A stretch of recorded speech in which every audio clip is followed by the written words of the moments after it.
these people have seen me fall down, so they're making sure that I don't fall down in front of all of y'all. Good morning. Good morning. It is a pleasure to be here.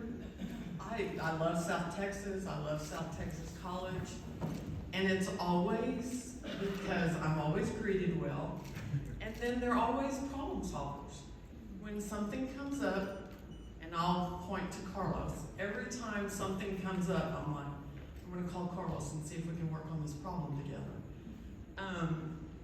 So it's a pleasure to be here. It's a pleasure to work with staff in South Texas College because you're problem solvers for your community and your area of the state. And apprenticeship does solve problems, as Mr. Willis said prior to me, and what y'all realize, or a lot of y'all realize in this area. But I'm going to try to get us back on schedule because I'm asked to talk about funding and technical assistance.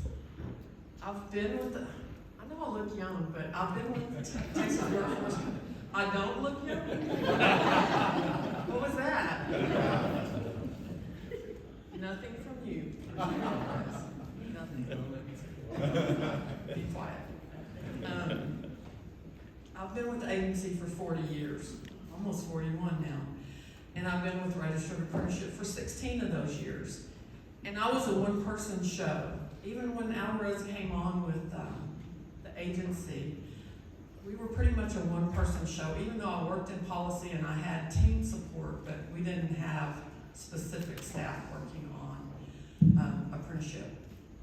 We now have 13 positions dedicated to apprenticeship. So apprenticeship since 2016 has grown immensely because of all the partners and all the employers that need that type of training for their workforce. But on the funding, we do have funding available periodically. And I'm not going to talk about any specifics except two things that are just recently that are going to be coming up. Because funding always changes. You always, if you need something, you reach out and we see what we can do. We're problem solvers. But there's two very interesting things that are coming up that should be released later this month or the 1st of December. The Texas legislature gave us $20 million to support industry-recognized apprenticeship programs. Not necessarily registered, but they have to have the model of full-time work and training for the staff. And if you want more details on that particular model, how they're going to do it, we're more than willing to discuss that in person. Couldn't do it up here anyway. But it's $20 million. It's going to be $10 million this year and $10 million next year. Next year. And the application will come out the end of November, 1st of December.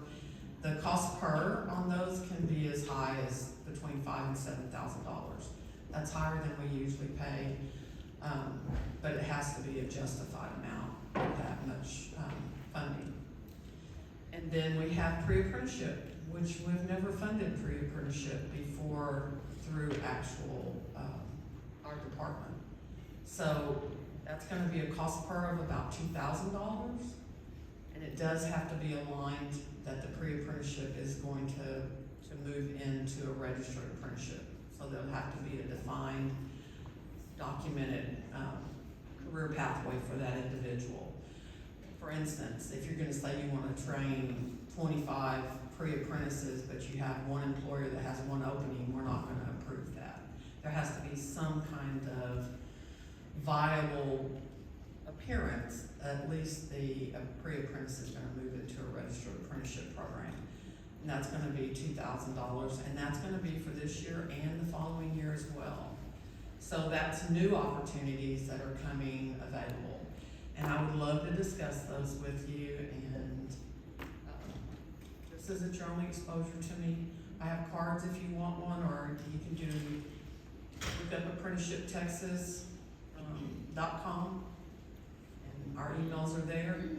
And Apprenticeship Texas is one word, so if you're gung-ho Apprenticeship Texas, you know how to get a hold of me.